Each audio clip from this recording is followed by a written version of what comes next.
David, a follow-up question about that, because I think that a lot of our audience doesn't understand how hard it is to be scientist, as you said. You published something 8 years ago and still someone attack you. That's not fair. But also how hard is it to be a graduate student and an undergrad and a postdoc? So can you describe a bit who are the people in your lab? What is the mix of undergrad, graduate, postdoc, and where are they from? Whatever you can share, that will be amazing. All right. Well, they're from all over the world. I'm lucky that I get the pick of the best people. We're very motivated. There are 3 to 4 graduate students, and some of them are still with me, so it's sometimes hard to discern. But yeah, often they stay on for another year or 2 afterwards to finish stuff up. And then we have the rest of postdocs and a couple of technicians, and we have a lot of bioinformaticians that work with us from the outside. They don't have to come into lab. That's mainly it. It's about 1,500 square feet, and it's pretty crowded in there. But we like to ask big questions. In my lab, what it's like is, if you come up with an experiment, you have to justify why it's important for the world, and why would anyone care. And we don't work the way a lot of labs do. Most labs say, well, we have this animal or this worm, and we have this technique of knocking those genes out. Let's just knock genes out in the worm. We don't do that. We sit back and we say, what are the big unsolved questions of humanity? And then we figure out how to solve that with new technologies and new models, which is really hard. In my lab, you've got to be brave, because it's risky, and you've just got to think on your feet. And often our papers have a lot of authors because we have to have expertise in pathology and machine learning. We've built our own computers. It takes a lot, and I don't profess to know everything. So you have to be the world's expert in my lab at what you do. But what's it like being a scientist? Well, it's thrilling to do something that is at the forefront of human knowledge. When I was a graduate student, it was the best time of my life. It is stressful. It's a lot of work. You do have to work on weekends typically. And it can be stressful when your projects fail or experiments fail. But no one in my lab has ever failed in the long run. And what you need to do is select a supervisor that ensures that you take calculated risks. So you could have a risky project, but also a middle one and a really safe one, just in case. So it is hard being a scientist, especially at our level, where you've got to bring in millions of dollars, you've got to fight politics, you've got to deal with the journals, you're on the public face, and you're in a department that is filled with people smarter than you. All that's stressful. And you're always worried about running out of money. That never goes away. But what I tell people in my lab is it beats working for a living, because it's super fun, and you make your own hours, and you can travel.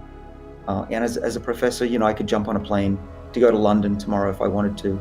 In a regular job, you have to take time off, ask for permission, and do what you're told. I'm not good in jobs. I cannot be told what to do. So that's another reason I have to be a scientist. Me neither. It was an amazing interview, and I think that it's great to hear what's happening under the hood of a very successful scientist. And I know, I've been there, that it's not all rosy, and there are a lot of failure. And I remember, I can tell a story. I got a fellowship from Estee Lauder once. And after a few years, when I left Lenny's lab, the person from Estee Lauder came to me and asked her, okay, how have I done? And she told me, you've done amazing, but the only thing that you could improve is you should communicate to me the failure that you had. I know I'm a scientist, so I know that 98% of the time you fail. And I failed to do that and tell her that I failed a lot. I just showed her the positive. So I think that something that we as a scientist need to communicate to the world.